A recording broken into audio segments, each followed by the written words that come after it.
Here we go. So we're going to start off. This is the 200th anniversary of the premiere of Beethoven's Ninth Symphony. And in particular, in the fourth movement of the symphony, he took a poem by Wilhelm Schiller called Ode to Joy. And he put that to music because he loved it. Okay. He thought it was just wonderful. And in part, this was to celebrate getting rid of Napoleon, who had gone all over Europe. And the problem that Schiller had was hopefully we'll have a parallel history here soon. Yeah. The poem, speaks again of this ode to joy. Let me just get it up here on the screen so you can see it. But the thing to keep in mind is that the poem was written in 1785, and Beethoven read it when he was 15. So it made this huge impression on him that he kept in mind, and he said, I got to use this someday. And finally in 1824 he did. But in between, you had, again, it was 1785, this was written. So then the French Revolution occurred. And then you had, in France, they beheaded the king and the queen. There was the whole Robespierre stint, thousands of people going to the guillotine. Then Napoleon taking over and killing, tens of thousands of people in all these battles all over Europe. And finally, it all ends, in 1821 with the end of Napoleon. But there wasn't a lot of joy. Yeah. When Schiller wrote this, and then but Beethoven said, well, no, I still think this is special. So do you want to read this? Read the English, but everyone else can see. You could read the German. I can read the German, but that won't do anybody any good except me. You could read the German. Good for you. Oh yeah, no, I've read this. I've taken 5 years of German. So. It was like a college major for Bart when he was in high school. He went to a really good high school, and we had in our high school, we had a German teacher who had a doctorate in German from Princeton, and had just returned to our high school from a sabbatical in Germany where he had gone to teach English. And while he was in Germany, he was correcting the Germans on their German. And so he started off with we had language lab, if you remember what those things were. Oh yeah. And then and so then we did that for a year, and then he created effectively an advanced placement class in German because he was also on the college board advanced placement for German board. They constructed the test every year for advanced placement. Where'd you go to high school? Where'd you go to high school? Yeah, I took the advanced placement in German AP test and got a whatever it was. So anyway, and then I took a couple more. So I took 3 years in high school and then 2 years in college. It was at Grosse Pointe. Yeah. High school in Michigan. Yeah. Just outside Detroit. Yeah. We did Christmas caroling at the German consulate in Detroit. We did we had all kinds of stuff. But we read Schiller. We read Wilhelm Tell, which is I heard of him. I heard of him. You end up with your vocabulary, which is non-existent, being really stretched, okay? Because you don't know every other word. Right. So they're anyway, like 2 lines long. Yeah. So here and you also tell them everybody he read Goethe and we read the Urfaust, which is the original version of Faust that Goethe wrote. Goethe and Schiller together were very active in a movement called Sturm und Drang, Storm and Stress. So they were basically trying to get rid of the classic tradition, which at that point was the way for anything. So like in music, it was personified by Mozart. Okay, but they were trying to actually bridge this to what became Romanticism in German literature, which they did, and there was an incredible pile of German Romantic poets and painters and writers and on and on. You read some wonderful stuff. You read we read Hesse.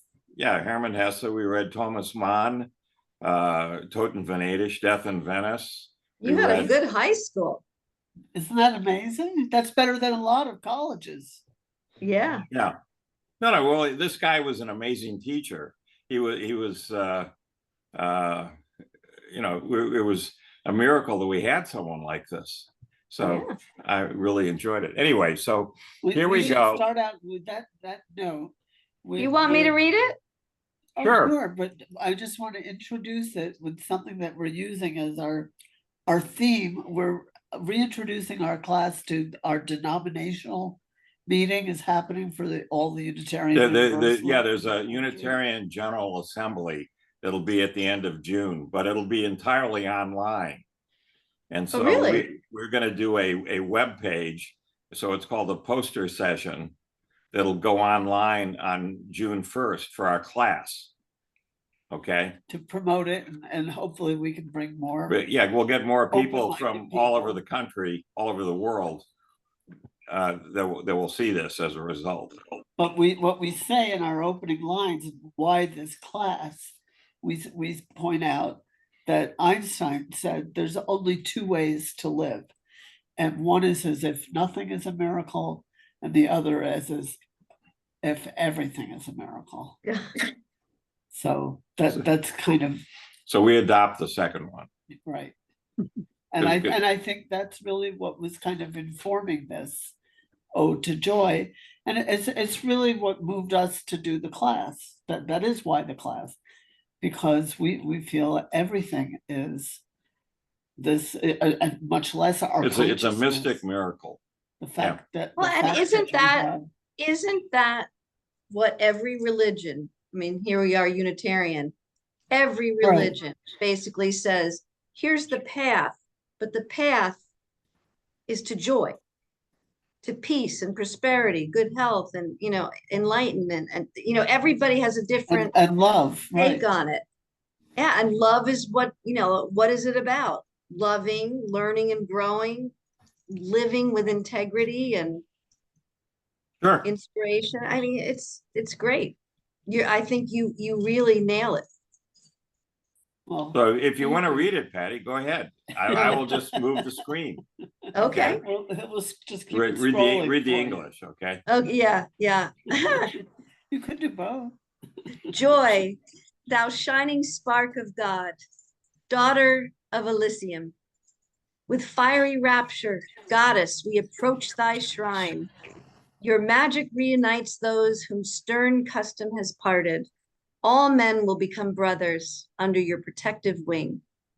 Let the man, who has had the fortune to be a helper to his friend, and the man who has won a noble woman, join in the chorus of jubilation. Yes, even he holds but one soul as his own in all the world. But let the man who knows nothing of this steal away alone and in sorrow. All the world's creatures draw draughts of joy from nature. Both the just and the unjust follow in her gentle footsteps. She gave us kisses and wine and a friend loyal unto death. She gave the joy of life to the lowliest and to the angels who dwell with God.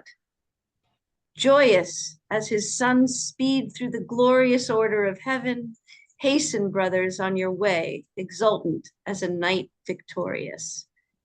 Be embraced, all ye millions, with a kiss for the world. Brothers beyond the stars, surely dwells a loving Father. Do you kneel before him, O millions? Do you feel the Creator's presence? Seek him beyond the stars. He must dwell beyond the stars. Well, thank you. That's beautiful. So the poem by itself, I think, is very powerful. And I'll just tell you, the translation is a very good translation. They didn't butcher it. But the the thing was, when you combine this with Beethoven making this his fourth movement in his Ninth Symphony, so you get the combination of the music along with this poem, you know, it takes it to a whole nother level of joy or rapture that you wouldn't get otherwise. And that's, you know, something that the sense of scale, the sense of infinity, and you know, just the mystery of it, the awe.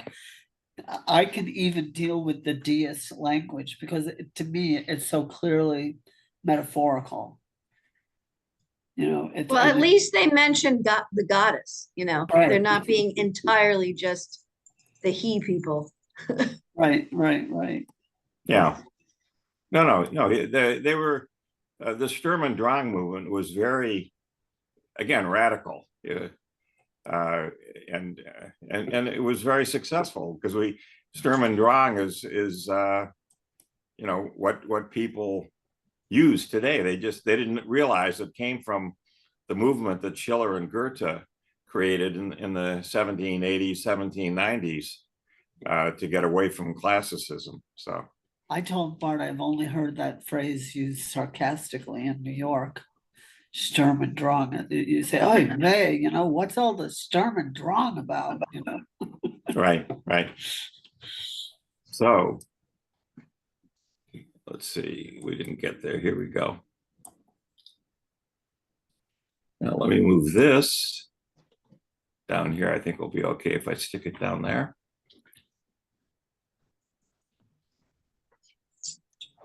Better? Great.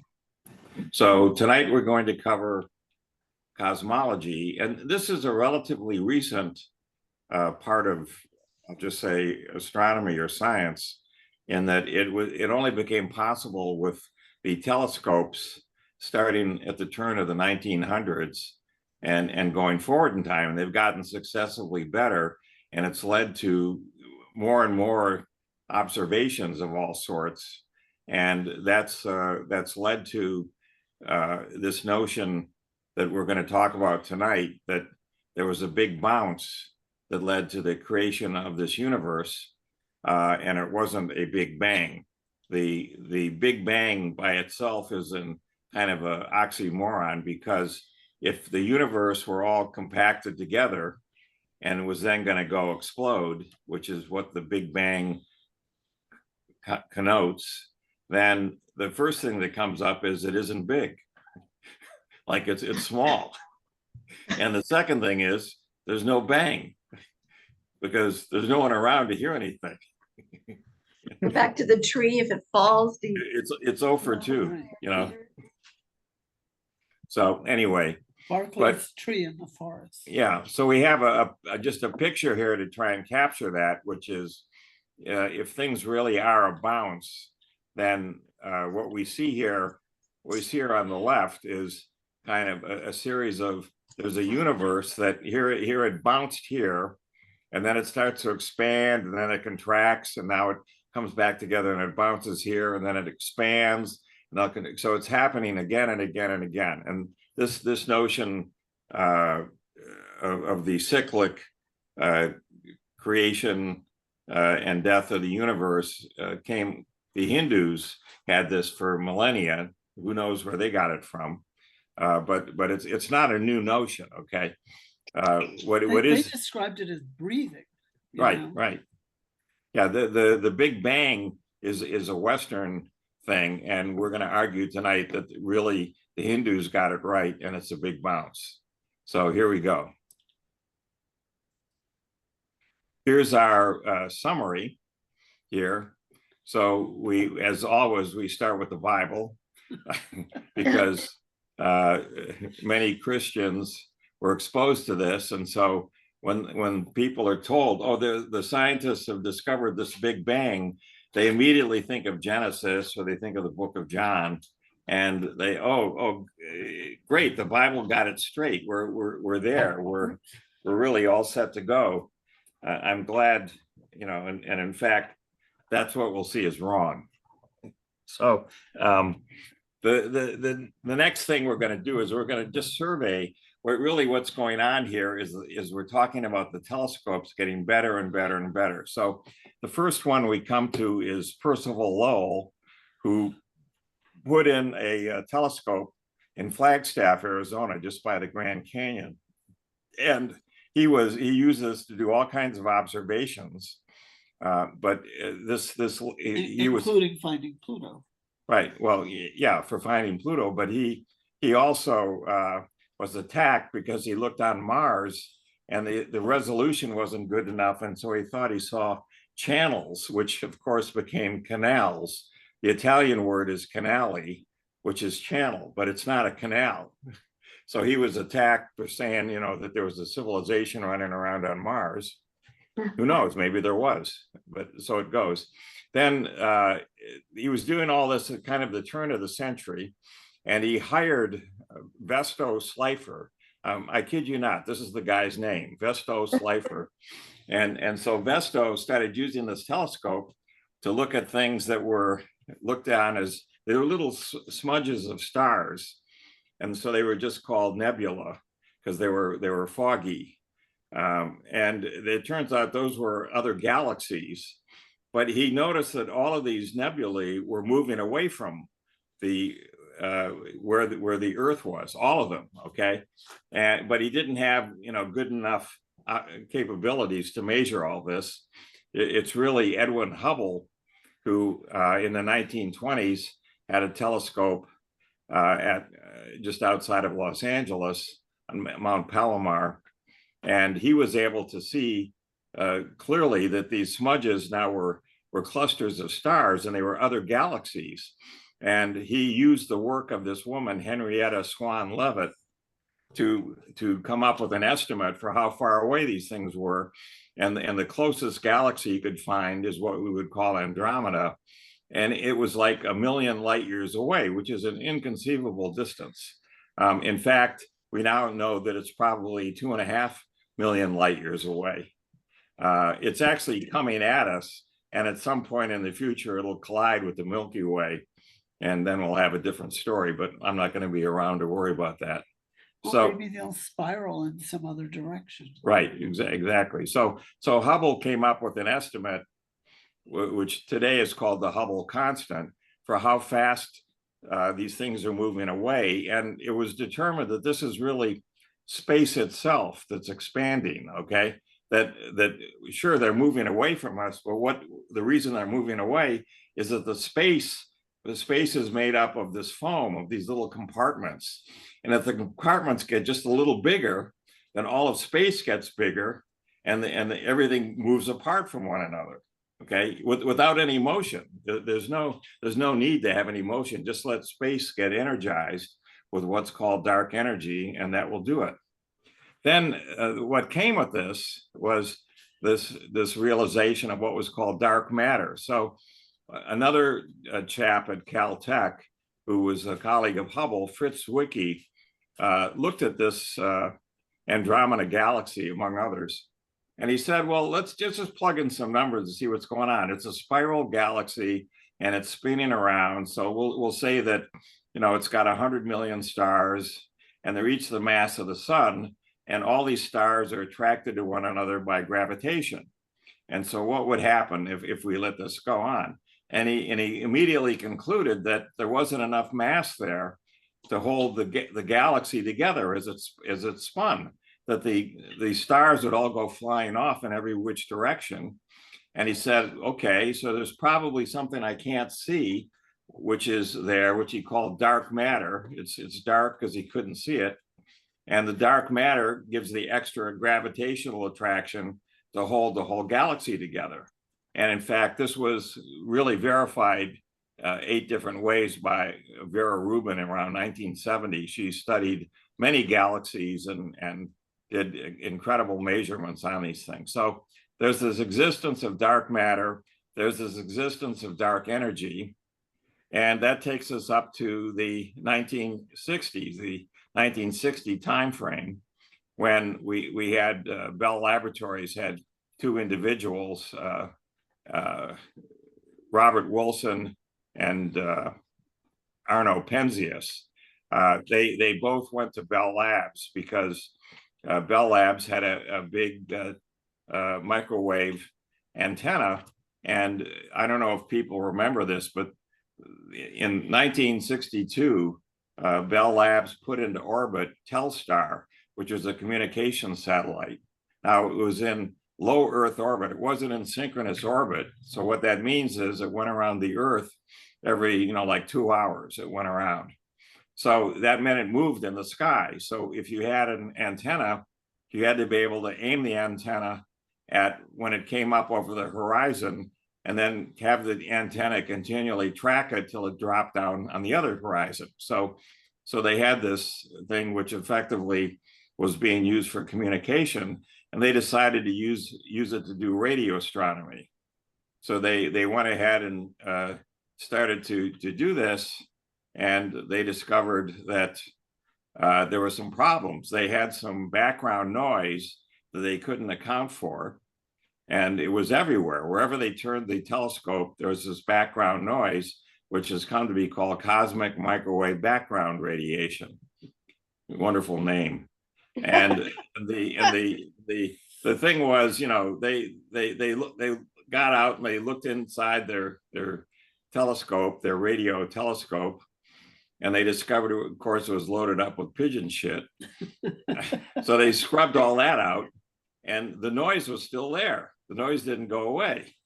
And they went, oh my God, what's going on here? And then they started asking around, and it turns out there was a group at Princeton led by this physicist, Robert Dicke, who had a theory, which today we would call the Big Bang. And so they ended up meeting with one another, and they actually published back-to-back papers in 1965 in a technical journal. One of them was by Penzias and Wilson, and it talked about this cosmic microwave background radiation. And it said at the very end of the article, and oh, by the way, there's a theory that this guy Dicke has for explaining it. So then the next article was by Dicke talking about his theory and saying, oh, by the way, Penzias and Wilson have some measurements that support my theory. Okay, so it went. So the key thing to keep in mind here is there was some data. Okay, everything I've talked about here, Percival Lowe, Henrietta Swan, Vestos, they've all gathered data. So Penzias and Wilson are the same. But they have some data that no one's seen before. They don't know what to do with it. And then they started looking around, and there's all kinds of theory. Can I say one? Yeah, go ahead. Tangent.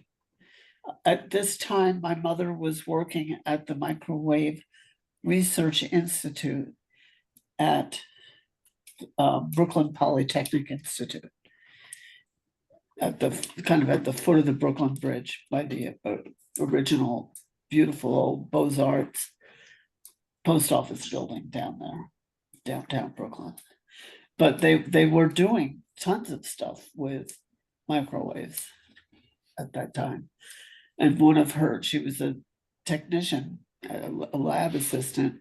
One of her jobs at one point was to measure them with a micrometer under a stereoscope. Right. So in like the early 60s. Yeah. So just to go through this, there was a lot of theory before Dicke. I've got Dicke over here. But it all started with Einstein's theory of general relativity, which suggested that the universe had in it the ability to expand. He put this in because he had realized that Hubble spotted this and had clear evidence for it. So he put in to his model what was called the cosmological constant that allowed things to expand.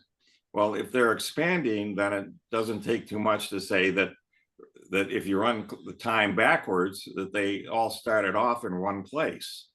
And so Einstein realized this, and then numerous other people ran with the ideas that Einstein had. I've just got them listed here, but these are all links, hypertext links to what they did. And then there actually was a lot of work done theoretically on the big bounce by a lot of other people building on what Einstein had done. Okay, there wasn't simply there was a bang. People said there could be a bounce. So then we go on to where there's a whole series of incredible, these are $100 million, $1 billion, sorts of telescopes that are built that backed up what Penzias and Wilson had found in more and more and more detail. And then along the way, this led to a lot of interest in this. And one of the key things that was observed was when we look at the sky, the sky seems to be uniform. There's no stars clustering in one part of the sky, and then there's no stars over in some other place. The stars are kind of everywhere.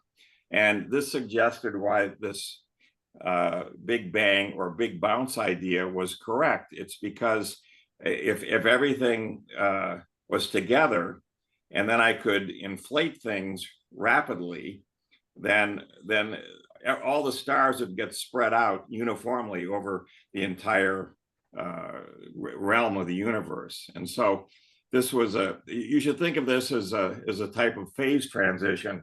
Think of it as when we're right at the bounce stage where everything's all together, we have a chunk of water, okay? And then the water starts to evaporate or boil, and it turns into steam. And so all of a sudden, there's a phase transition going from something solid or liquid, water, to something which is a gas. And this leads to this notion of inflation. This guy, Alan Guth, is a classmate of mine, and he came up with this idea, as did this Russian, Lindy. The problem that they had was they could get it to expand. They could get everything to expand. They couldn't figure out why would it stop, okay? Which is a basic problem. Like, if you're expanding like crazy, like what stops it? But some other people came up with some mechanisms for doing this. But one of the key things that they discovered along the way in doing this with their theoretical analysis was that you actually had to have multiple universes, not just one. We're in one universe, but there's many, many other universes out there. Or to put it differently, you should think of, our universe is here and it's doing its thing, and someplace, north, south, east, west are other universes, and they're doing their thing as well. Some of them are expanding, some of them are contracting, and so forth. But it's intrinsic to what's going on that there's lots of universes, and this was captured in the Kabbalah when there was a discussion of Tzimtzum and how things were born. There was a hint there that there really were multiple universes. And who knows what's going on in these other universes. So this was all work that took place in the 1980s and brings us, there's still lots of work going on in this. And then this other crazy thing happened in the early 1990s. This chap, Michel Mayer, who was in Geneva, he had a telescope, and he's looking through his telescope at a star, and he saw the star jiggle. It jiggled back and forth. And, normally you'd say, oh, that's because you've got some turbulence in the air and the jiggling is due to that. But he was able to show that that wasn't the case, that the star really was jiggling. And he concluded that there was a massive planet that was orbiting the star, and it was right next to it. Its orbit was every 10 days, and it was bigger than Jupiter. And it was jiggling. And of course, he went out and he gave talks on this, and people said, you're out of your mind. This is the dumbest thing I ever heard of. The usual nonsense occurred. But then other people started doing this, and they discovered that they were seeing the same thing, that no one had really looked at the optics of the telescopes in the 1990s, and they didn't realize you could do this. And in fact, they discovered there was a second mechanism that came up, which was called transit. If a planet goes in front of a star, it'll block out part of the starlight, okay? And that's all very interesting, but how could your telescope possibly detect that? Well, it turns out that the telescopes that were developed in the 1990s and going forward could detect this. They could actually see the starlight dim as the planet went across, part of the star, and then it came back up again. And this led to this thing that's called the James Webb Telescope. It's out in space on the backside of the moon, and we'll talk about that when we get there. But it's being used to find what are called exoplanets. So there's now, since 1990s, there are now over 5,000 exoplanets, planets that are going around other stars.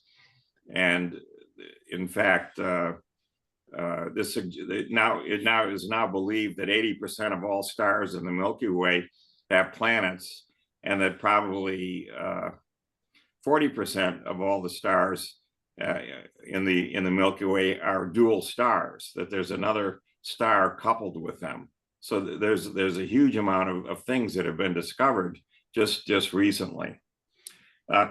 Finally, we get down to the big bounce, which we'll talk about, which is with this Hindu Ayurvedic text and a lot of work by Roger Penrose.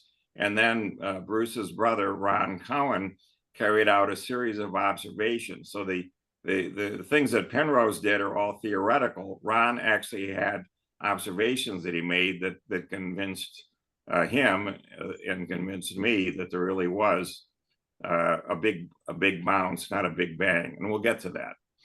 And then finally we have the short story by Isaac Asimov, The Last Question, where Asimov, I think, got most of it right, and we'll discuss that. And what year did he write it? I don't. He wrote this in 1956. Okay, that's right. Bart, Yes. can I ask kind of a basic and maybe dumb question?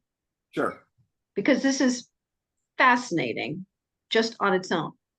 But why is it important? I mean, this is all about how spirituality and science meet. Right. What's important about knowing that it's a big bounce rather than a big bang when it comes to spirituality? What's the point of this discussion? Yeah, no, it's a very good question. I think it's It appears, here, go back to this picture up here. So here's the bounce. The things come together here, and then they expand, then they contract, then they bounce, and they expand, and so forth. Here's the picture. Keep in mind, it looks like, from what Ron was showing there, that there actually is, if you will, intelligence that can make it through this bounce. And so, in fact, you live through numerous cycles of the universe, which is even more mystical than anybody ever thought. So let me just phrase it this way by going to Asimov's Last Question. Have you read Asimov's short story, The Last No, I Question? haven't. I mean, and is this big bounce, is this like no beginning and no end? It's just a... Right, that everything is cyclical, that the universe will expand and then contract, expand, and then, so it's, as Marjorie But there was no said, beginning with a big... There was... no, there's just a bounce. life. There's a bounce that starts everything anew for this cycle of the universe. But there are some entities that make it through this bounce. That's why this isn't, closed off here. If there was a bang, everything would have been fried in a nuclear fireball. Okay, but one of the things, there seems to be some safety mechanism built in that when it contracts, it doesn't just contract all the way and implode. What Ron observed was, we have these compartments of space. So as you start to contract, the compartments of space themselves, think of them as like accordions. So they all fold up, and they all get mashed up against one another. Okay, was what he observed. And I kept asking him, so where's the fireball? He says there isn't any. There isn't any fireball. It's just a bounce. Okay. So let's go. To me, this is another kind of version of Aleph, of of what's going on. Infinity. So is that to say that there's always been a spirit, always been a whatever, God, yes, prana, whatever you want to say, it's always been here and it's always will be here. There is no beginning in it. Is that what you're saying? Right. And it's even more complicated than that, because this picture here is just for our universe going through this. But remember, what I said was it appears that there's multiple universes. So there's bunches of these things floating around. I don't know what you would call the space in between the universes, because it's not space. It's something else. A I void. think what's going on is beyond our concepts. Yeah, we're of not time and space. we're kind of, we have to evolve a few million years to be able to understand. We're just kind of down in the weeds right now, trying to figure out what's going on. I think that's why it's Yeah, but it's so an excellent question. Okay, so it's not dumb at all. no, so let's go to the last question so you see what's going on. So Asimov is writing this, and it starts off, and we're here in the year 2100, and the whole world is celebrating the cutover of this gigantic computer called Multivac, which is going to take over running everything on planet Earth. And so this is an incredible computer, and they're celebrating the ultimate AI. They're celebrating this, and so one of the technicians, is sitting there, and they say, well, this thing is really going to do everything. Why don't we ask it, how do we reverse entropy? Okay, how do you undo? Everything over time gets to be more and more disordered. Entropy always increases. So let's ask this computer with the last question: how do you reverse entropy? And so they go to the console and they type it in, and the computer sits there and spits back, I don't have sufficient information to answer the question at this time. So they stare at this and they go, that's interesting. So then the story goes on, you go forward, centuries, and the Milky Way is about to be filled up with humanity and all these different star systems that are there. And someone's running around on their ship, and now the ship has a super multivac in it now that's more powerful than the one in the year 2100. And so they have some time on their hands, and they can see the Milky Way's going to get filled up, and then it's not going to take very long to fill up the Andromeda galaxy. Maybe 100 years, because there's so much humanity now. And so what's going to happen? There's going to be all of these people in all of these galaxies. And so they ask the computer, how do I reverse entropy? And the computer spits out, I have insufficient information to answer that question. So then we go forward in time through a bunch of these. And finally, what happens is that this supercomputer is now been moved out into hyperspace. Okay. So it's off in hyperspace. All of the galaxies have been filled up with humanity. There's none less. All of the stars are starting to die. And so the people in the different planets everywhere choose to end their life by merging with this computer that's off in hyperspace, one by one. So this is going on. And finally, there's only one person left. And everything is really starting to die in the entire universe. And so they ask the computer, how do you reverse entropy? And the computer says, I have insufficient information to answer that question. And so the final person merges into hyperspace with the computer, and everything just goes quiet. There's nothing whatsoever going on. It's all totally quiet. And then after a while, the computer figures out, now I see how to answer it. I didn't know before. This is a timeless interval because the universe has ended. There isn't anything left to do. So the computer says, well, there's no one around, but I know what I'll do. I'll do a little demonstration to show how I could reverse entropy. And so the story ends with the last lines, where the computer says, let there be light, and there was light. Okay, so effectively the computer has become this entity off in hyperspace that would be viewed of as God, that is creating the universe. That was how Asimov viewed this. And as we'll see, Asimov got more of it right than wrong. It was a pretty good call. Okay. So do we lose Patty? You still there? I just muted. Oh, okay. I didn't see it. That's all. I think that's Oh. amazing for 1956. Yeah, he did. Did you? So you heard what I said about the last question about the short story. So Yeah, let there be light. Yeah, this is a link to the short story, so you can have it. Okay. So here we go. We're going to go now. That's the summary of what we're going to cover. So we begin, of course, with the Bible and Genesis. Do you want to, Okay. It's, according to the King James Bible, which is different from the Hebrew, I just want to say, which is different again from the Greek. But in the beginning, God created the heaven and the earth. And the earth was without form and void, and darkness was upon the face of the deep. And the Spirit of God moved upon the face of the waters. And God said, "Let there be light." And there was light. And God saw the light, that it was good. And God divided the light from the darkness. And God called the light day, and the darkness he called night. And the evening and the morning were the first day. And God said, "Let there be a firmament in the midst of the waters." I think it's interesting that the waters were there first. "And let it divide the waters from the waters." And God made the firmament and divided the waters which were under the firmament from the waters which were above the firmament. And it was so.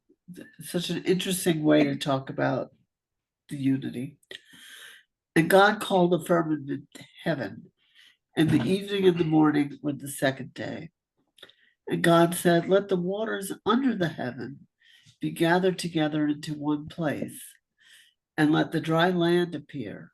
And it was so. And God called the dry land earth, and the gathering together of the waters he called seas. And God saw that it was good. And God said, "Let the earth bring forth grass, the herb yielding seed, and the fruit tree yielding fruit after his kind, whose seed is in itself upon the earth." And it was so. And the earth brought forth grass, and the herb yielding seed after his kind, and the tree yielding fruit, whose seed was in itself after his kind. And God saw that it was good. And the evening and the morning were the third day.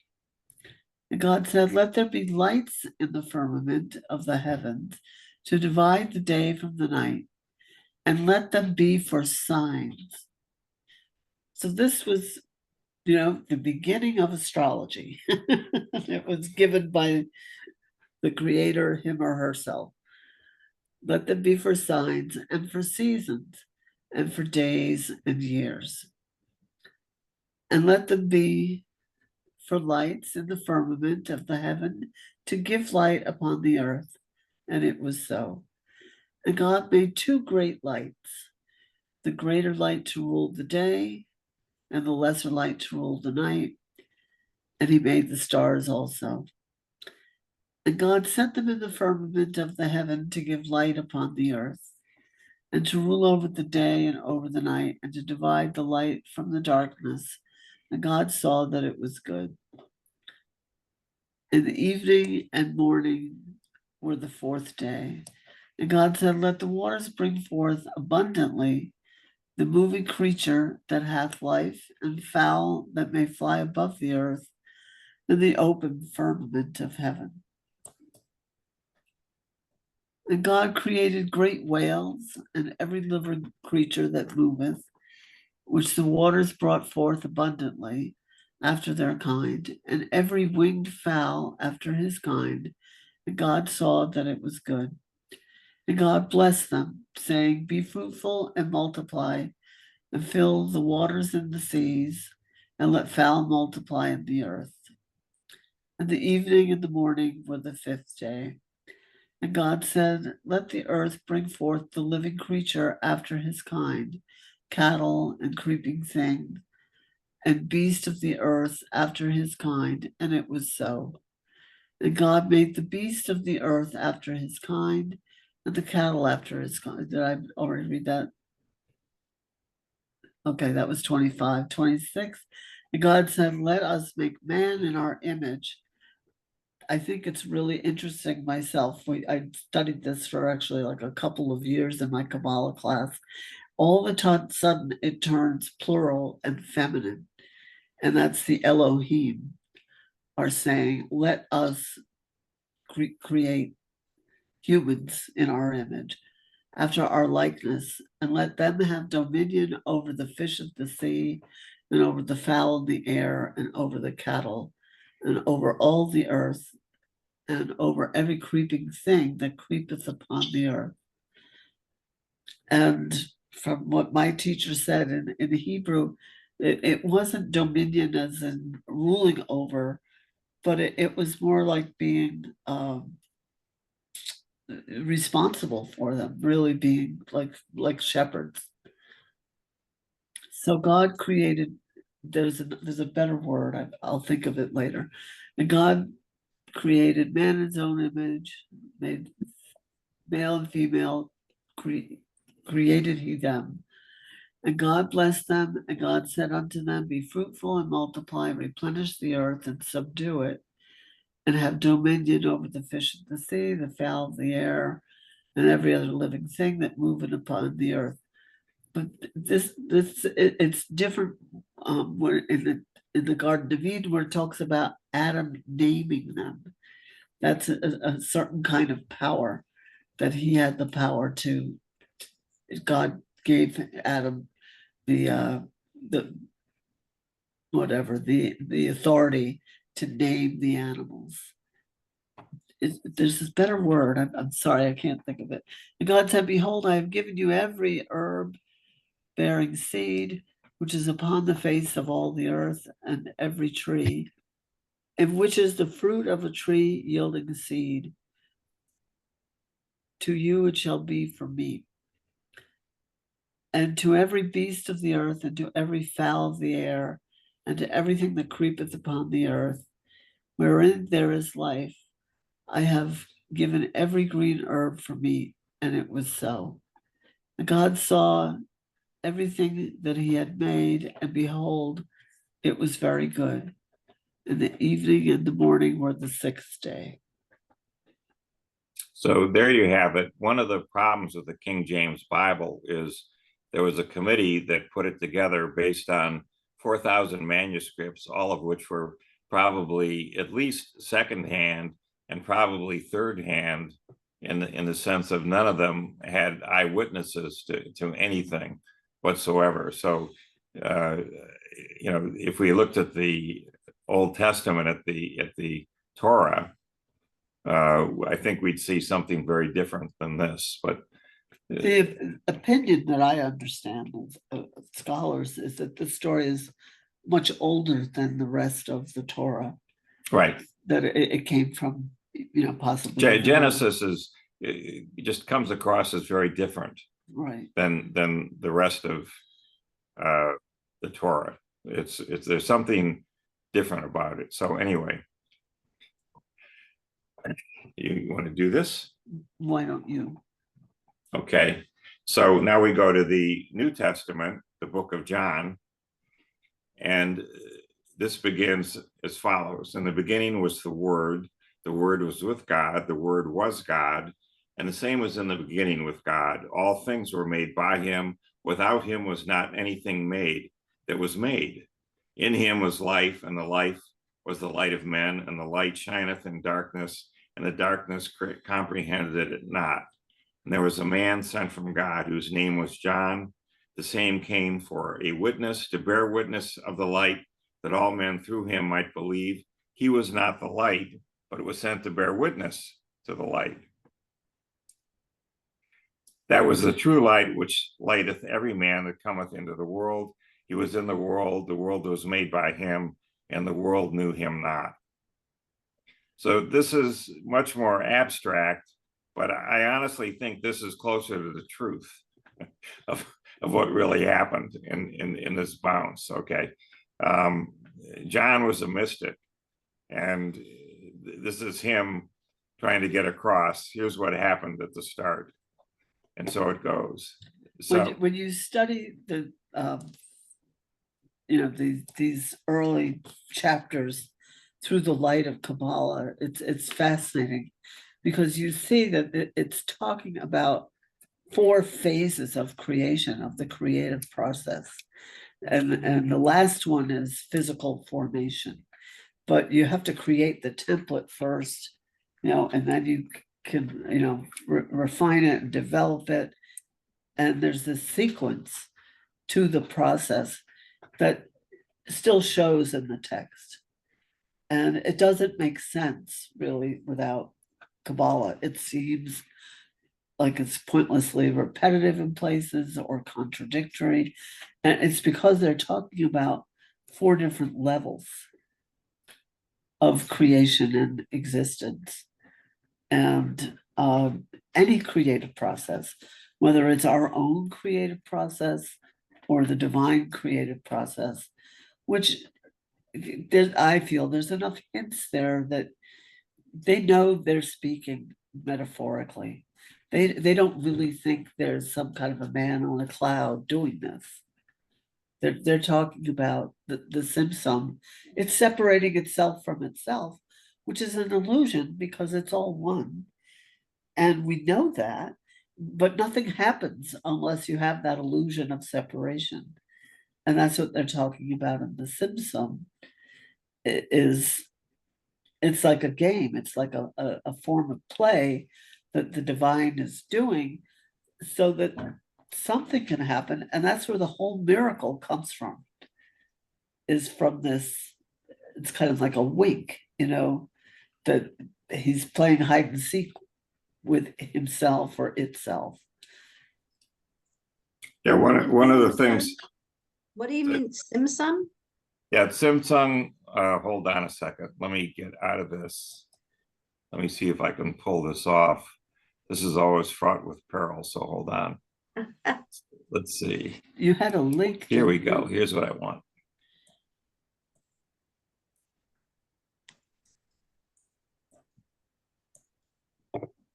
The other thing is, over the last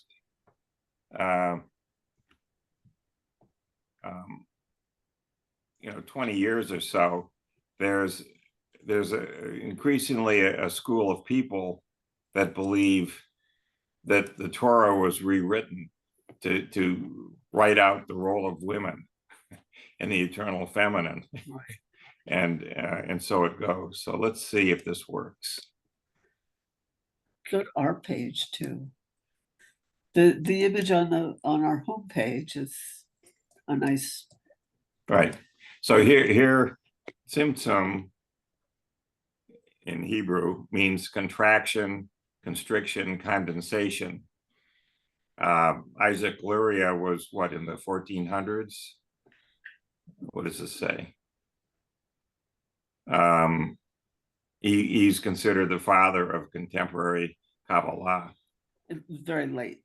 Right, in the 1400s. This was around, this went back to the time of Jesus of Nazareth and even before that. But the key thing here is this was contracted by the Ein Sof, the infinite light, to allow for a conceptual space in which finite and seemingly independent realms could exist. So the idea was that the entity wanted to learn, and one way to learn is to create a universe out of nothing, and then you start to see how things happen in this universe. And so why quit at one? Why not do a lot? But see, at first it was just all one. It was just this, I call it like this big blob of mayonnaise. It was just this oneness, and there was no differentiation. So it couldn't even know itself because nobody could do the knowing and nobody could be known. So then there was this primordial initial contraction, forming a vacated space, is the way I was taught it, into which new creative light could be. So the divine creates, like sucked in its belly so that it had some room to create the universe in. And he beamed it, into that vacated space, just in order to have this game.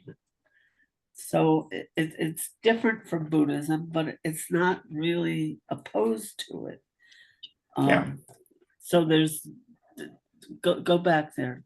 That was a good phrase. You want to go back to, okay. I mean, so essentially,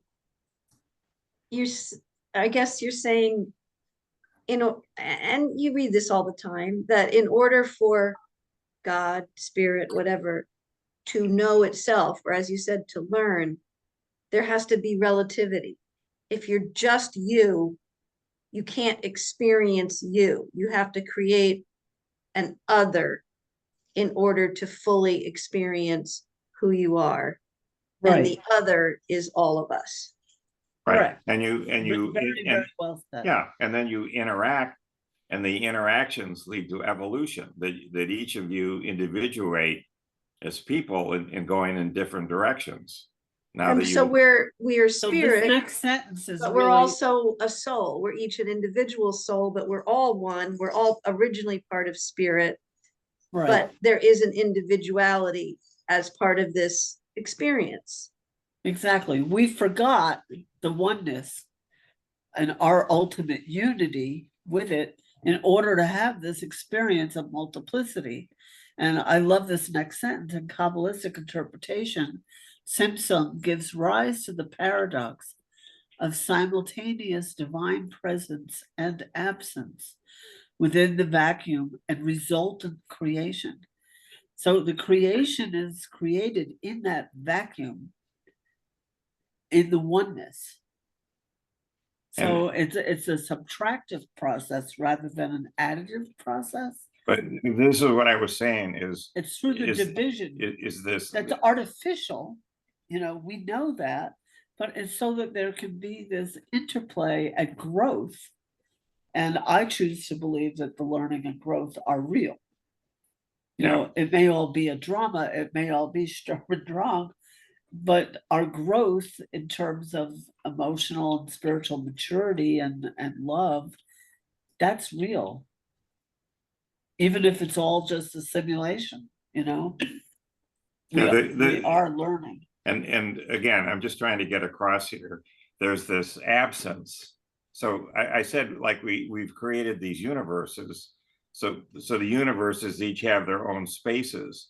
Well, then what's in between the universes? Is that space? It's exterior space. I don't know. We need some new language to describe it. That's all I was trying to get across. It's a space around the space. Yeah. But this is something, Anti-space. right? The anti-space. But this is something that these people have contemplated and really worked out intricately for thousands of years. It's not a new fad. It's not, it's not a new passing notion at all. And with years and years of practice as well. They do a lot of chanting and meditating all day. Nowadays in the neighborhood in Brooklyn, it's a real good, it could be a Sanskrit pun or a Kabbalah pun. The neighborhood is called Crown Heights. They use the same word, crown, for what would be the crown chakra in the Kabbalistic model, the same way that Hindus and Buddhists do for their representation of the tree. It's all incredibly connected, and I don't know which came first, who influenced whom. I don't think it can be known. I think it's kind of archetypal myself, but it was these were very, very learned people doing this. And oh, that's it. So in Brooklyn nowadays, the neighborhood is called Crown Heights, where now only the men do it. I don't think it was always that way, but they do it full time. The women run businesses, they run tailor shops and things like that. So that the men can practice all day long. That's really what they do. And their energy is incredible if you're around them. It's like, any other kind of real practitioner's energy. It's not only in the East that people really contemplate the unity, but beyond that, the multiplicity is where all the action happens. And where Is all this the- Orthodox Jews? Is that what you're, Yes. is that Yeah. yeah, in Brooklyn? Yeah. yeah. Yeah. The Hasidim are really the lineage bearers at this point. And a lot of them would not dare set foot for anything in Israel because they feel it was, God's will when the temple was destroyed, and when God rebuilds the temple, then you go back, but not until Which is then. what it says in Revelations, but they don't want to Right. hear that. So Right. So there's not a one monolithic group of people we could point to as Jews either, So now we're going to just run through quickly some pictures to see what's going on. Here's a picture of Robert Wilson. Here's a picture of Arno Penzias. Arno just passed on a few months ago. Robert Wilson's still there. And this is their radio transmitter receiver that was designed for this communication satellite. You can see this big, it's called a horn, where the microwave energy goes in here and they can process it. They go over here, see what's going on, and you can see why they thought the pigeons were causing all kinds of problems. Look how big this thing is here. This was just recently declared a national landmark, and because they were looking at tearing this whole thing down. Point to them there in the center. Here's people, so you can see how big. I think that's the two of them. It might be, but I'm just saying that this is how big this thing is. You can see with people standing here. It's a pretty impressive thing to get this thing to go run across the sky. Tracking the satellite was no small accomplishment, and so it goes. So and the satellite that was put into low Earth orbit was, this is what Elon Musk has now done with his Starlink, but he uses antennas that are electronically steerable. So there's no moving parts to go track the satellites and get the best signal. So anyway, what they came up with here, what was everything had come together. So there was some sort of bang at the start, which led to this incredible nuclear fireball and this incredible pile of energy that was released. And over time, it died out. And so what they were measuring here was the remnants of this, and it showed up as a temperature measurement. Things got cooler and cooler and cooler. The coldest you can get is absolute zero, which is where there's no thermal motion whatsoever. Everything is static. They measured this to be about 3 degrees Kelvin. So it's three degrees. Kelvin is the same as a centigrade, except it's centered at absolute zero. So this is very close to being cold. Okay, this thing that they measured in the background, and they were able to then figure out if that's how cold it was, then when did this bang occur? And it looks like it occurred about 13.8 billion years ago. So we'll come back to this. Okay, keep those numbers in mind. But what about the contradiction of there not being a bang and then there? Well, that's what I'm going to come to. That's okay. You're taking the surprise away. Well, I'm sorry. So here's all kinds of supporting theory. Here's this thing that Fritz Zwicky did, where he was looking at these different galaxies that are spinning around all over the place, and he plugged in some numbers and realized that there had to be extra dark matter there that he couldn't see. Just to keep things the- coagulated. Right, they have them hang together, and it's everywhere. In fact, the thing to keep in mind is that matter makes up roughly 5% of the universe, and dark matter makes up 27% of the universe. And then dark energy makes up 68% of the remaining energy. So if I just look at the 5 and the 27, really dark matter is about 85% of the matter.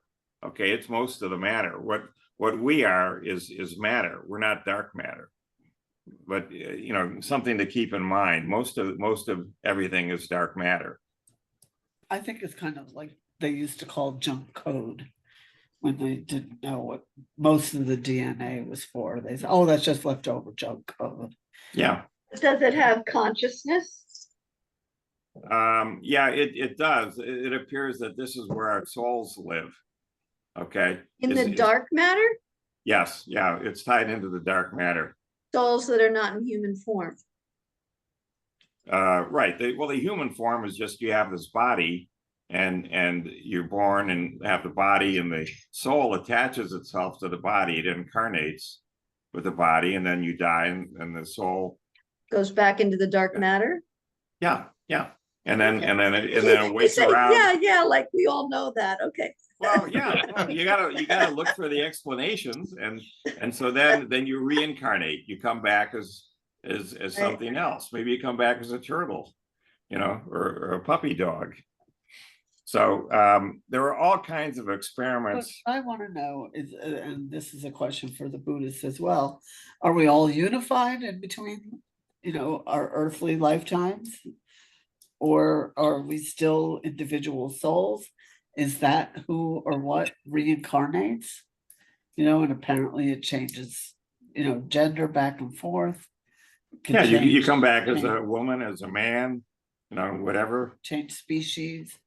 But is this some kind of an individual monad that's doing the reincarnating? Because we seem to remember past lives. Or or do we just dissolve into the oneness? Well, yeah, what Bruce said, and it's time for Bruce to chime in, was that there's this bardo. So when you die, you go into this holding space, this bardo, and you review your life and how you did. And what did you do right? What did you do wrong? What can you learn from this? And then you block out a plan for, should you reincarnate now, and what sorts of things should you work on in your new reincarnation that you didn't pick up in this life. So Bruce, go ahead. What did I get wrong? Well, For the benefit of the audience, Bruce is our resident Buddhist. well, well, basically, I mean, in terms of the mind, basically the common understanding of the mind is that everyone is separate. But when you meditate deeper, you find out that union is everywhere, and it's main quality of it is this huge, powerful, love, compassionate mind. So you're not actually separate. And when you think you're separate, well, then you think you have a self, and the self thinks that it's separate. But in actuality, you're actually not separate at all. And the reality is this huge, compassionate love mind. That's kind of my experience of it. But what comes with this is there's a deeper level of reality in the mind that sees what's actually there. And my main experience of that is there's incredible certainty and incredible clarity.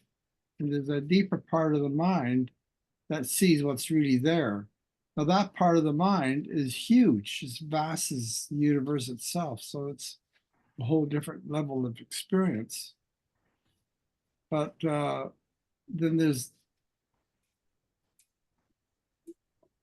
different levels of awareness and understanding that come along, and it's all integrated and knows itself perfectly. It's more like that. So the idea of separation doesn't exist. The mind thinks there's separation when there's a self. That's kind of, but the reality is that there's union because there's love everywhere. And this goes to all sentient beings. It's a different understanding of all reality. It's kind of a different understanding. But this comes from a lot of deep meditation. The Hindus had this notion of an Akashic thread. So you all of this is recorded someplace, that you live this life, and it's all recorded on a piece of this Akashic thread. And then you disincarnate, you die, and then you reincarnate, and the thread continues. And so it goes. And so all of this is stored off someplace, meaning that everyone has their own unique thread, but you should think of the threads as being part of a tapestry, which is everything, which is the unity of everything. So while you're separate, you're all together. And we're having these, what's it called when you have those VR experiences, virtual reality? What do they call that? You got virtual reality experience? Yeah. They're like episodes, I don't know.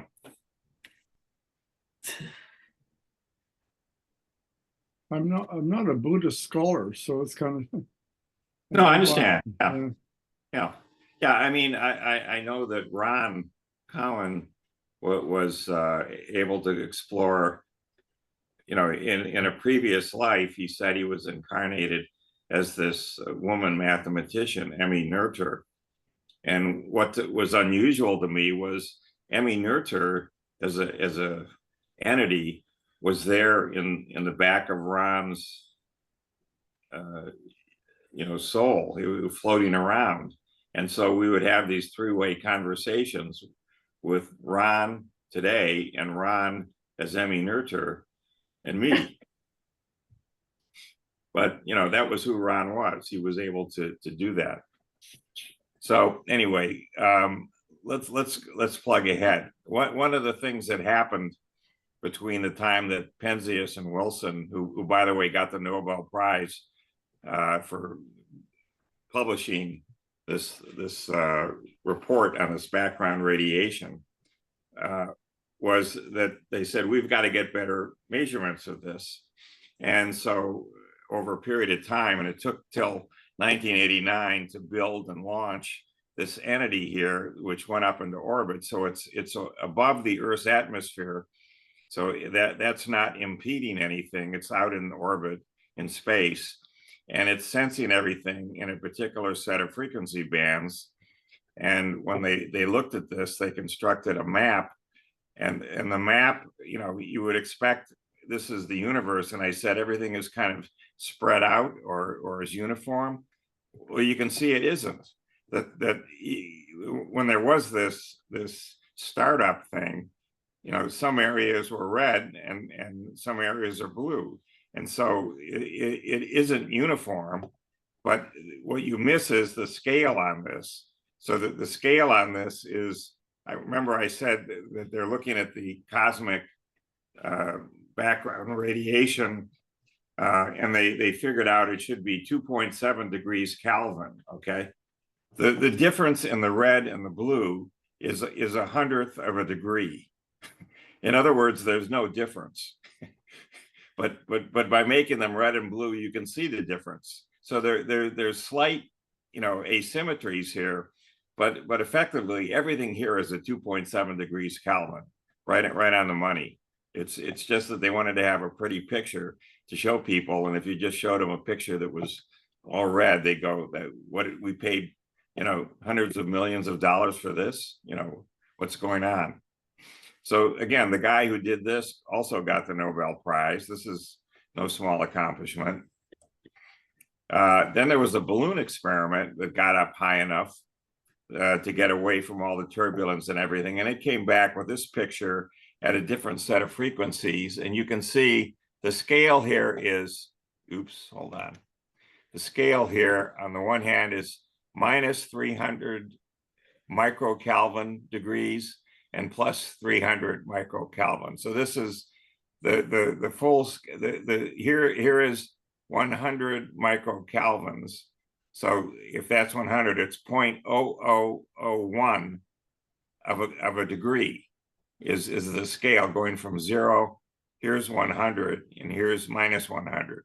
So the scale, again, is everything is really right at 2.7 degrees Kelvin, but by putting the colors in and doing this in this picture, they ended up showing really there's a lot of variation here, and the things really are separated, going all over the place, which is amazing to be able to measure this stuff. Then there was another one that was put into orbit, another couple $1 billion for this one, and it came back with this map, which was even more refined than the one from 10 years earlier.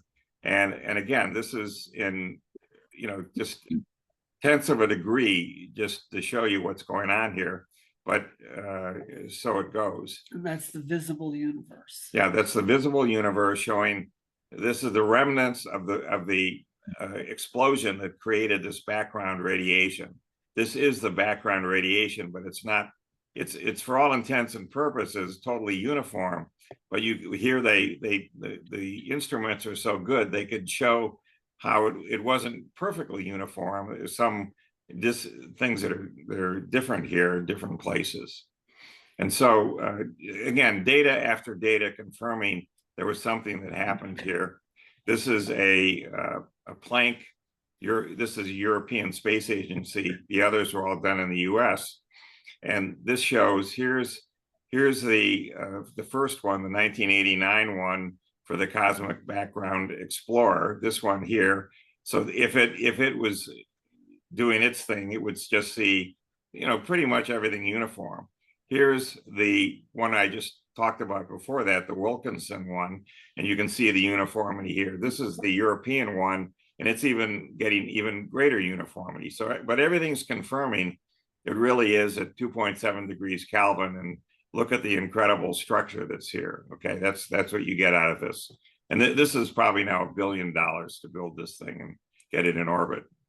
So now let's go back to touched upon, which was this notion of inflation. Here's the start of the universe, and things inflate. Space itself expands like crazy. So there's this expansion that takes place, which is just a small fraction of a second.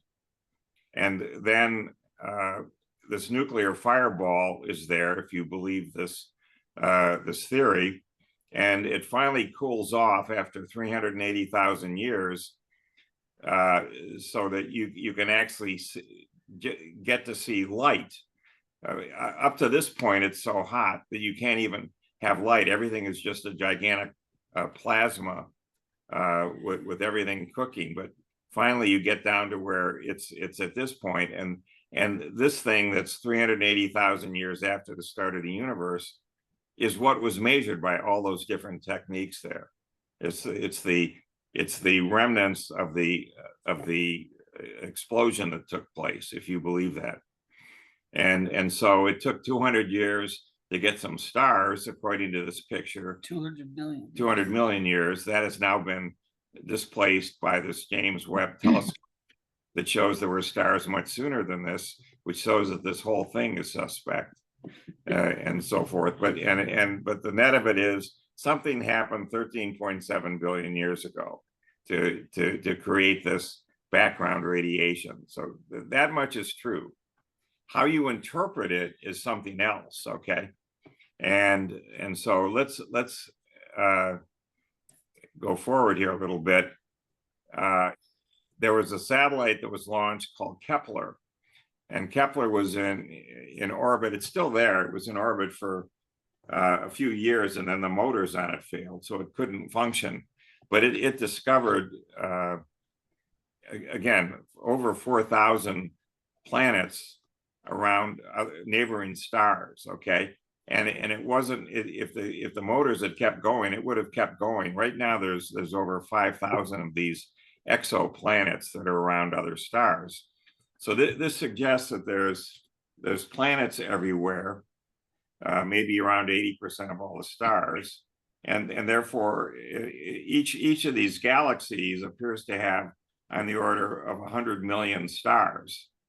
So with 100 million stars, 80% of them is 80 million stars, and there appear to be maybe 100 billion galaxies. No one knows.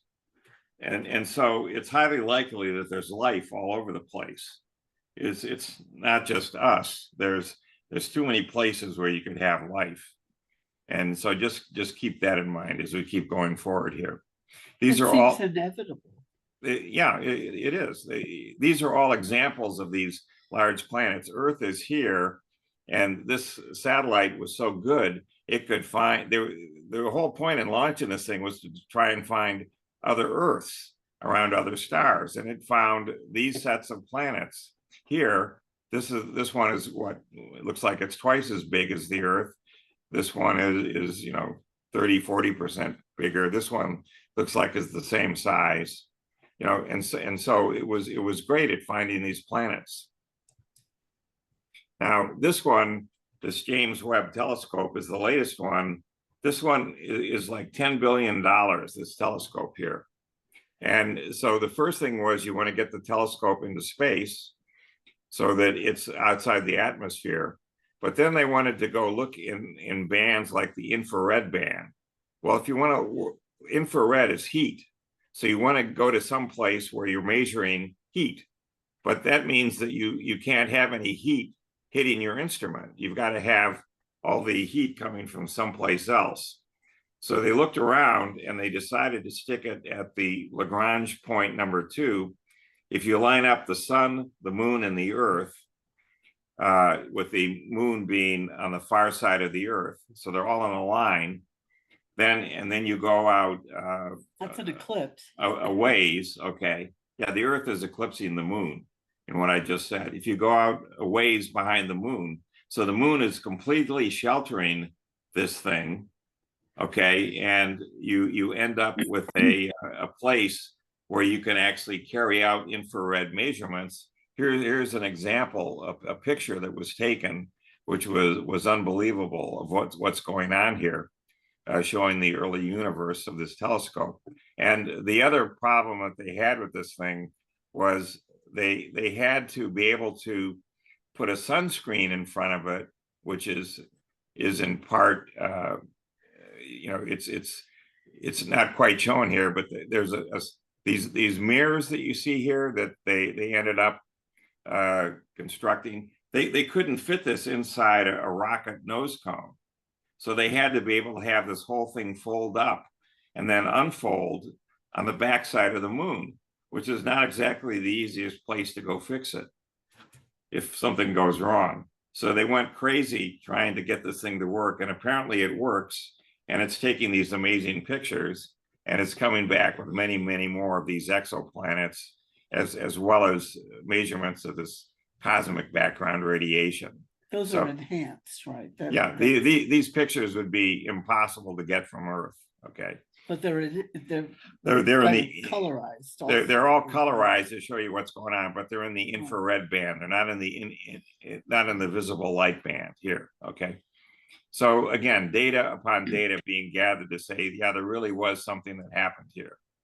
So what is the problem here? We keep talking about this bounce, but everything says it looks like there's a bang because we keep measuring it, okay? So one of the problems with the Big Bang theory is that if everything really gets down to a point, okay, then that should be like the breakdown of physics, because the whole universe is down in some something of zero volume, but probably it got down to maybe the size of, who knows, a basketball. It was the size of the universe, and then it expanded from there. So it never got down to there, but it's pushing things. And so when you get down to those levels, then the things that happen in the subatomic world, quantum effects, become really important here to try and understand what's going on. So there's all kinds of theories that have been developed, in particular, this thing called loop quantum gravity theory that shows that there really is something that makes the universe rebound back or bounce, okay? And that's a natural thing that comes out of this other theory of gravity. But there's no evidence to back it up. So now we have some more evidence for bounce theories. Can you explain again the current thinking on what gravity actually is? Well, gravity, think of it as a force, but yeah, no, gravity everybody looks at gravity the way Einstein presented it, that gravity is a warping of space. So when you have matter there, that really pulls in space. You should think of it as space being a membrane, and the heavier the matter, the bigger the mass that there's there, it'll put a dimple into the membrane. It won't break it, but it'll sink down. And so when you're running along this membrane through space, when you get close to some massive object, you'll start to fall down its gravitational hole. That's what gravity is. It's a stressing, a bending of space itself, and that's been confirmed in a lot of different ways. And now where did the thing go? So the one thing you can look at here, we're not going to do it tonight, is Roger Penrose, who got the Nobel Prize in Physics in 2020, advanced a theory that was cyclical, that he was trying to explain why the universe would bounce, not have a bang, okay? And you can look at the video we've got for that. There were other people that picked up on this. This European here extended this theory in a variety of ways, so that the universe at its largest scale appears basically flat and homogeneous and isotropic. If you step far enough away from all of the galaxies, all of the stars, then everything looks completely homogeneous, okay? But that means you're really stepped far away, okay? And this provides a different view of things. And so people continue to crank out theories that are consistent with this cosmic microwave background radiation theory. So let's go here to go back to that long one. This one? Yeah, read that. There's a new theory here. The physicists always cook up new theories, okay? So this is consistent with general relativity. The theory combines the benefits of having a bounce and having this particular cosmology that we see around us, which is that the universe is homogeneous and isotropic if you look on a large enough scale, and that the growth of all this is all resolved, so that it's going to grow for a while, and stop, and then go and come back on itself. And this provides things that are consistent with all the experimental observations that have been made using on these cosmic microwave background observations.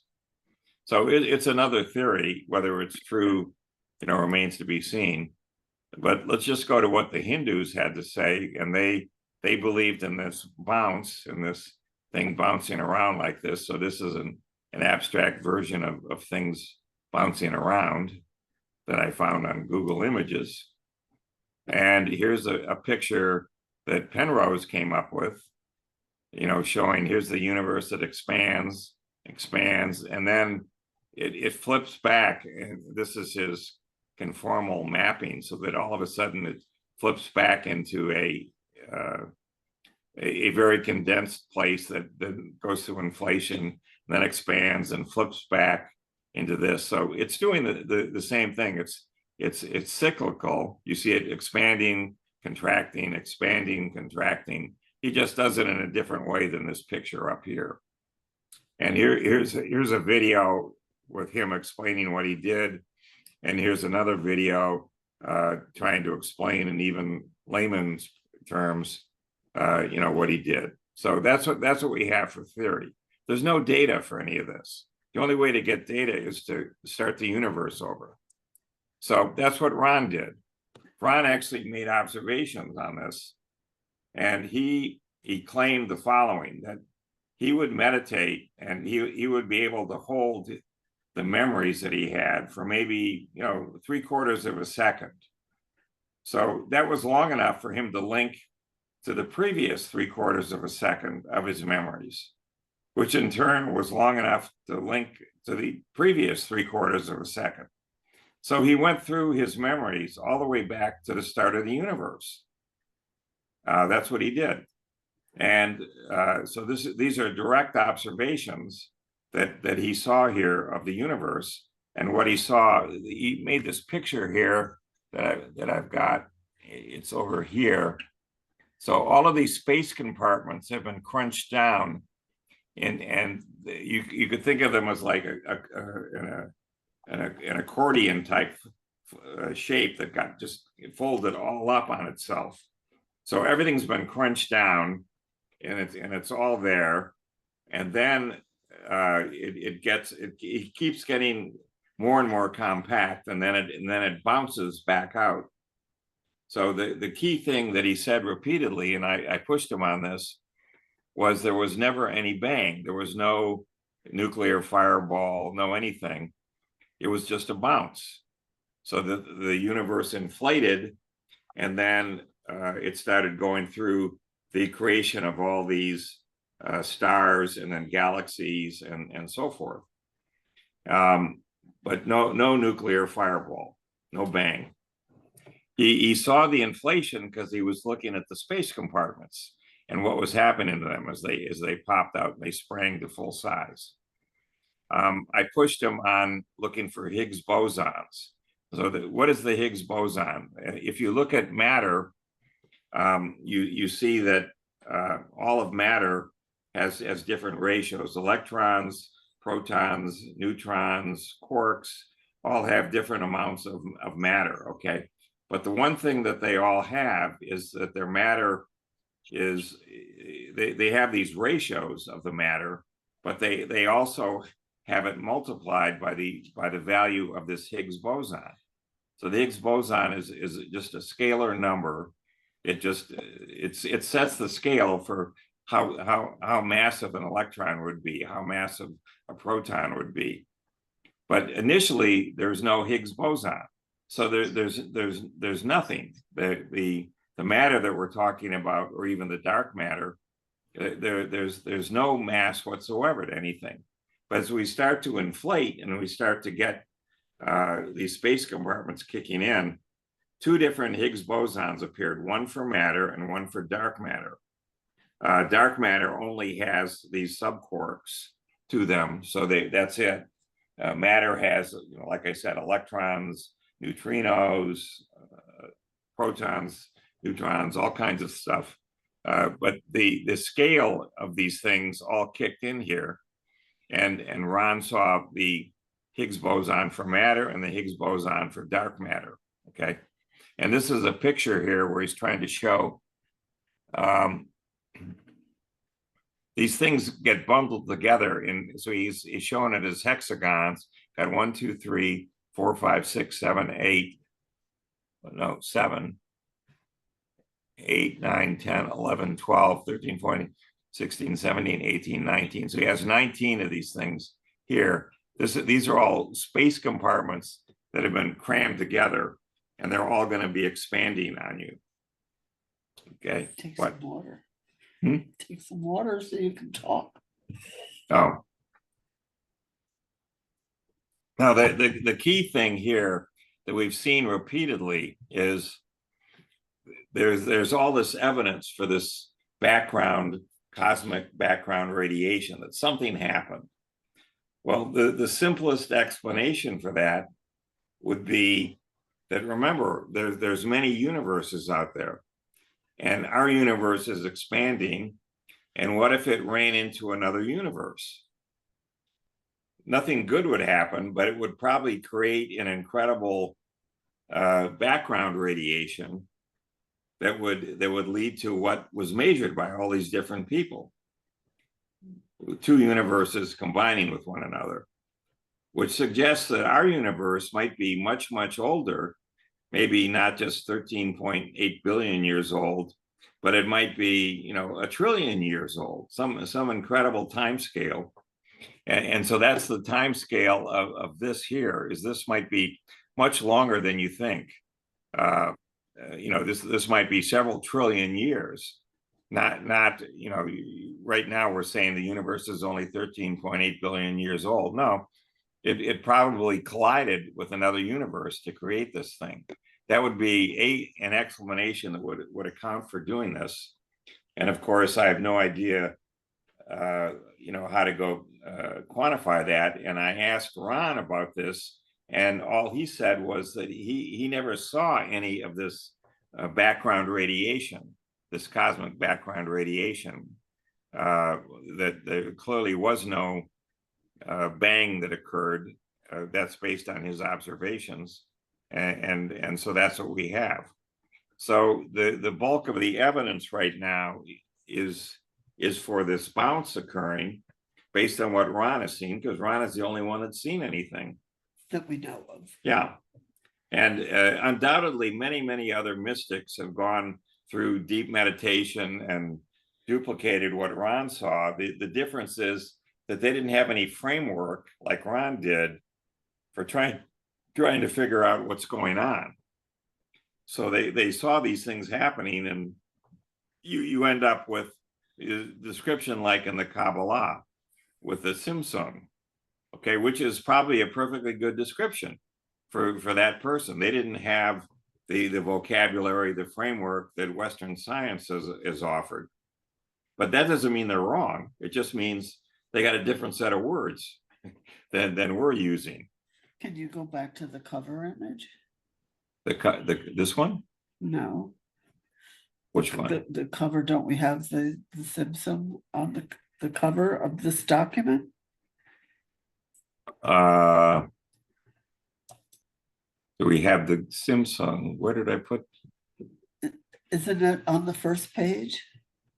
Here? No. It's not here. It's the other one we're working on for GA. Yeah, there's another. Yeah, we don't have it here. Two things at the same time. Yeah. Sorry. Yeah, we're confusing things. So Well, there's one right on our homepage. yeah, okay, yeah, let me go to that. Hold on. Oh wait, now we go through this. Hold on a second. Let me just go to the.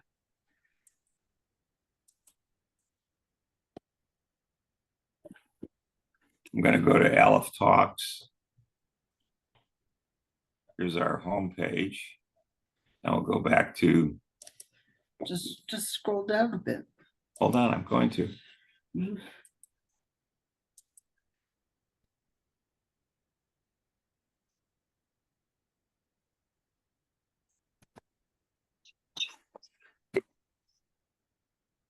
Okay. There, you could just make out the whole thing. So this is the Ein Sof is up here, and then the idea is in this universe, this singularity forms into this. It could be just an infinitesimal dot, the point of a pin here. the point of a pin. That's a pretty, oh, that's the head. This is a special needle I'm using. And so it starts up here with this first singularity emerging out of the all there is how I translate the Ein Sof. And then this is the first division. It's like the egg dividing. It's the same. It's, you know, happening in microcosm and macrocosm. It could be a cell. And then the way this artist who we've had on the show, Richard Stoddart, the way he depicted it, these 10 bars are like the 10 spheres on the tree of life in the standard Kabbalistic model. But he's showing the bolt of lightning coming down. Or just energy going back and forth. Yeah. Into this manifestation. And here you see the stars. But this could be happening a zillion times. You know, there's no limit. There's no way of knowing. And then it looks cyclical to me in that the butterfly represents a kind of rebirth. Right. So when the infinity separates itself, just like the egg has to die to become, you know, the rabbit or whatever it's going to become. The egg isn't there anymore. And you have to break those eggs to make an omelet. So it's showing this process of division that's like a step down process.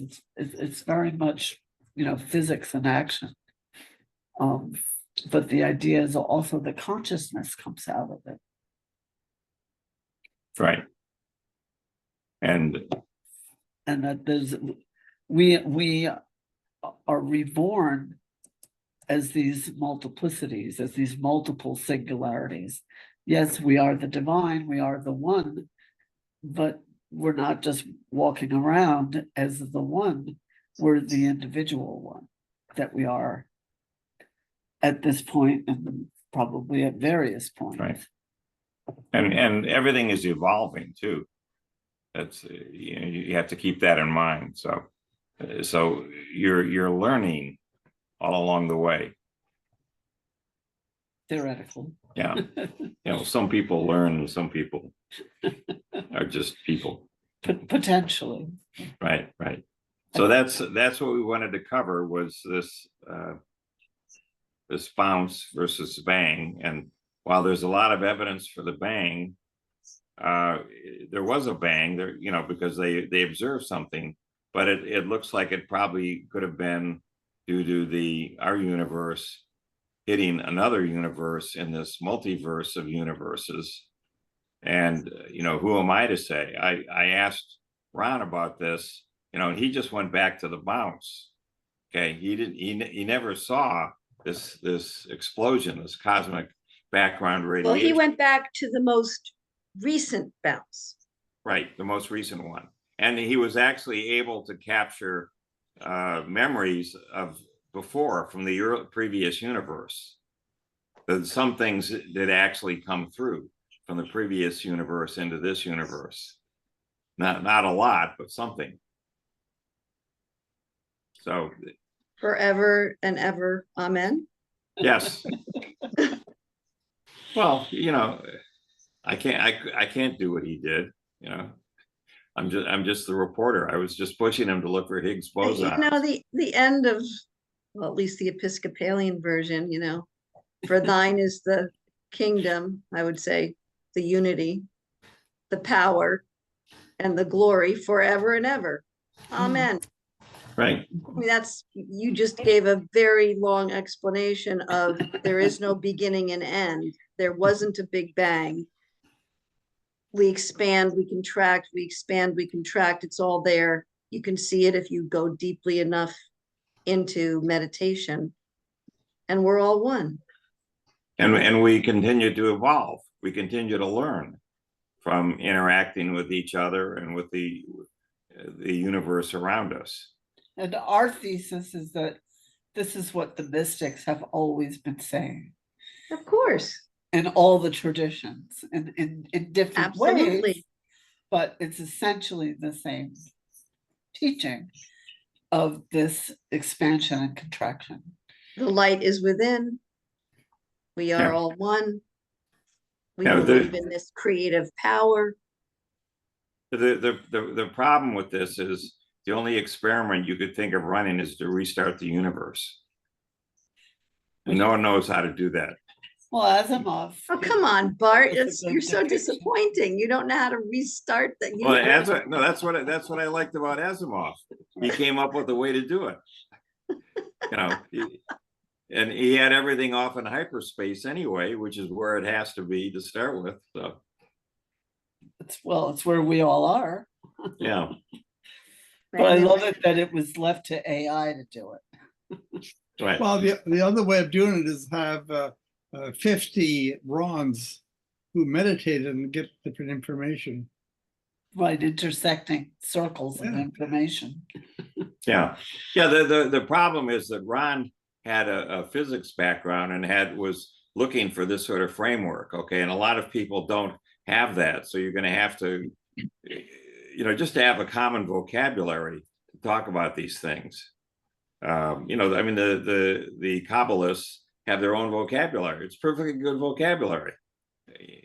You know, I don't know how I could quantify it in the sense of modern physics, but that's something else. My teacher said there are physicists in Israel really working on the overlap. So not necessarily for good. Right. I Trying guess to the overreaching question is then, okay, if there's expansion and contraction, it is why? Because you learn. With the whole reason it was created in the first place was to learn, was to grow.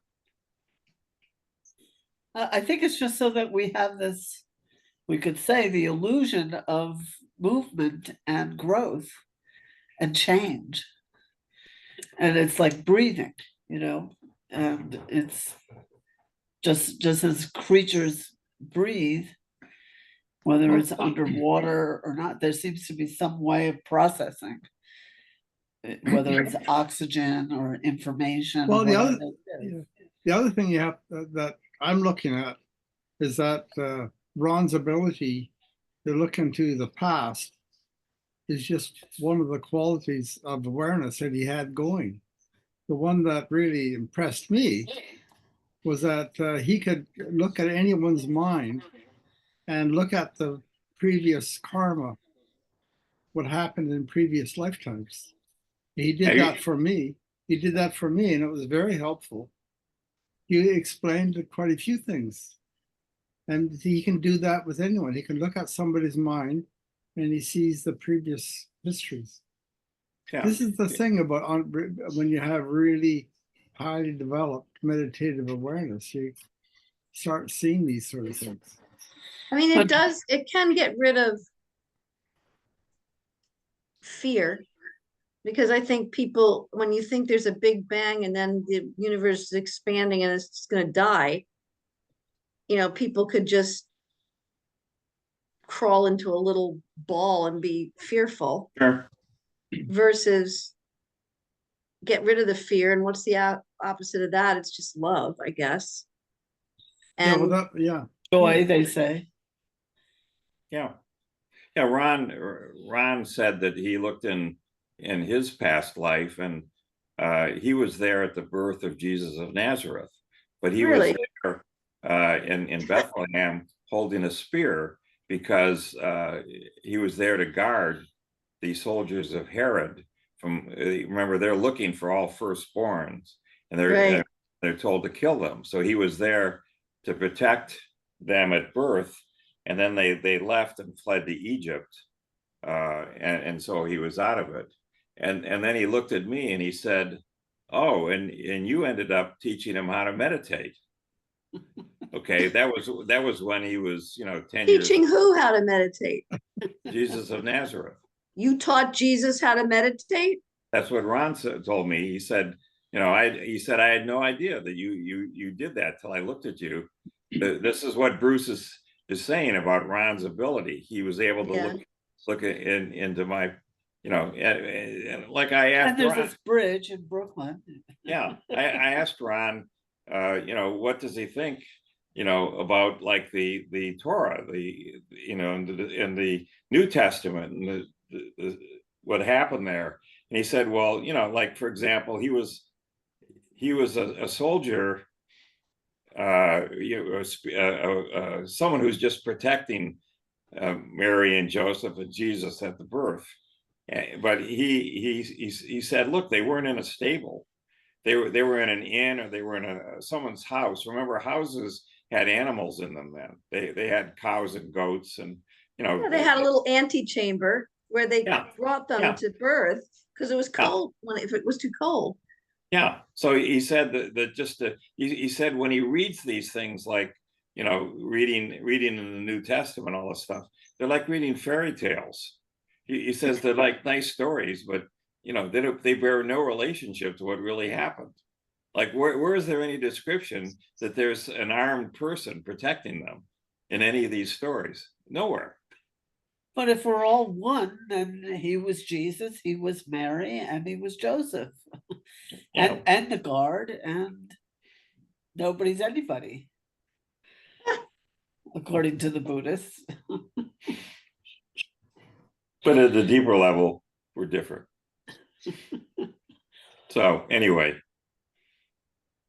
Any questions? you can see how influential having a lot of money in building all these telescopes. I haven't talked at all about the advances in telescopes on the ground, which are incredible for what they can do now versus 50 years ago.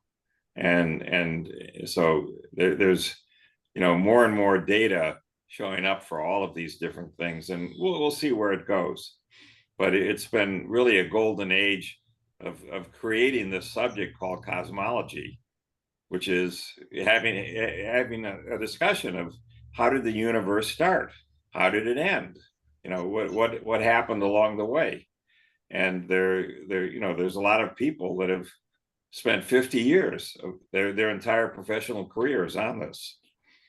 So you would think that in a world that is more and more proving that there's no beginning and no end, and that we're all connected and we're all one, like,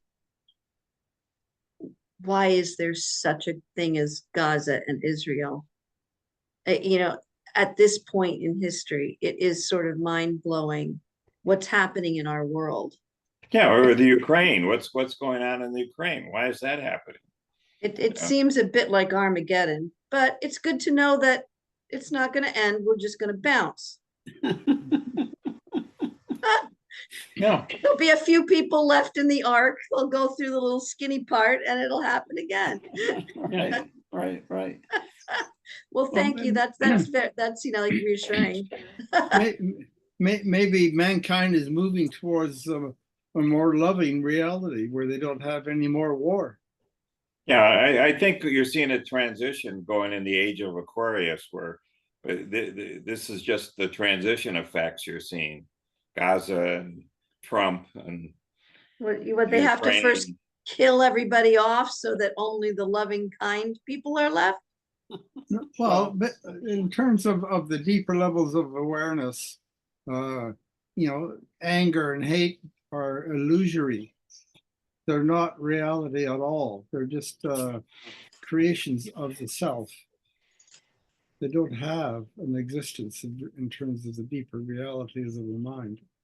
That's how I am able to perceive it, simply because love reality is the deepest reality. And these illusions of, anger and resentment and so on is just, well, in terms of the Buddhist understanding, they're empty. They actually don't have reality. But because there's a self, the self is what makes it feel real. But in actual fact, they're not real to begin with. So the evolution of consciousness is for mankind to unfold where that diminishes. hopefully sooner than later. Right, The women certainly hope so. right. Well, yeah, You know, it that feels so true. But here we are in, you know, the West having these conversations. You know, tell that to the mother who's in Gaza or Israel, where they attacked them first, or in Gaza, where they've been attacked, and they're just killing tens of thousands of people on both sides. That's, I guess, real Over to those their people. idea of God, you know, I mean, I think somebody missed the epiphany somewhere, myself, but well, I Yeah, just see, I'll have that. I just see it as a manifestation of hate. Yeah, Like the problem is when if you have a history of karma of killing, hate seems real. If you have previous karma of killing, anger and hate is real. But if you don't have that, well, then it doesn't arise in the mind that way. So And it's so they're working it out from these past lives. This is their learning experience to teach them not to do this. But they're Yeah. incurring more and more karma. yeah, as they but karma continue. essentially is transcendent. You can transcend Right. karma eventually, but you have to work. You know, it takes some time. Yeah, It seems we have But- a lot of that. Yeah, but that's how I view consciousness. Is that when I look at somebody like Putin, if I look at his mind, I actually see before anything else, I see that he has heart mind.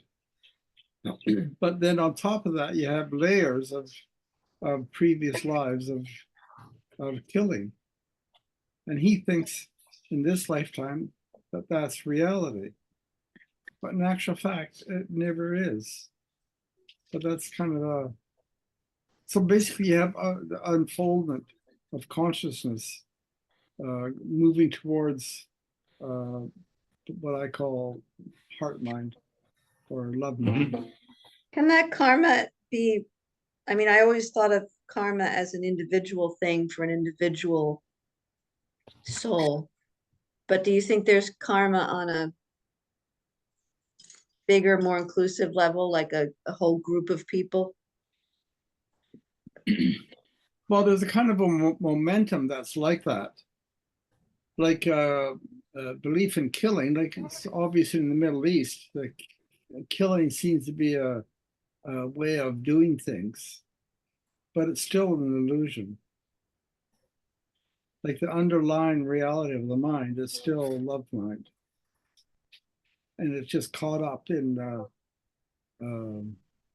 previous actions of anger and so on.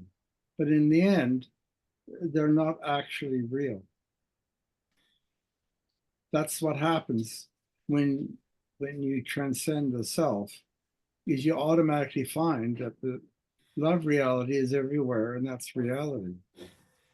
But you can't see that so long as the self.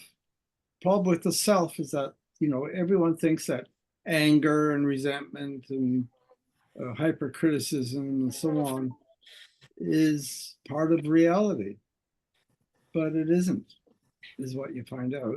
It's not there at all. This is a Buddhist talking. well, no, Einstein had a notion of he viewed evil as the absence of good, and so I he, disagree. you know, he ended up thinking about it as think of it as a type of heat. So if you lose heat, then you could say, well, that's evil. Okay, but it isn't. You really are still there, enclosed in this heart mind that Bruce is talking about. It's just that you think you're caught up with, I've got to go kill so and so. Yeah. That's what's going on, but that's a total illusion. If you just step back and look at what's going on, you'd say, no, I don't need to do that. You know, why am I thinking that? Well, there isn't even anything to get angry about. No. There's love and compassion. That's it. So, I mean, if you look at babies, very young children before 2 years old, love is natural. right. You know? Yeah, then they get some sort of trauma, and Yeah. that leads to these other issues. So, Yeah. You Yeah, I think love and wonder are our natural states. That's right. okay, We've solved it again. that's it. We'll see everybody next week. You're welcome to chime in, and I'll send out the recordings and handouts. So, Keep sending them, even if I'm not here. I'm going to be on the West Coast for quite a bit of, well, all of June. yeah, Oh, wow. and you'll see them all on whatever it is. Yeah, I'm getting them, and Yeah, That's great. And there's links to the YouTube channel, so you Yeah. don't need to download it. You can just look at it. So you won't be here for June 21st? no, Oh, that's too bad. We were gonna invite you to our brick and mortar event. We have a labyrinth walk you on the know. solstice. I would, yeah, we're going to be on beaches out in the Pacific. That's when right during that week is when my daughter's getting married. Oh, right around the wow. solstice. Congratulations! Yeah. Wow. Oh, that's Thank you. exciting. Yeah, it's a lovely, just a small family event. It's going to be wonderful. Oh, that sounds Anyway, very thank you. exciting. This was a great session. Thank you. No, thank you. Good to Okay. see you Okay. again. Good to Okay, see you bye-bye. again. Bye.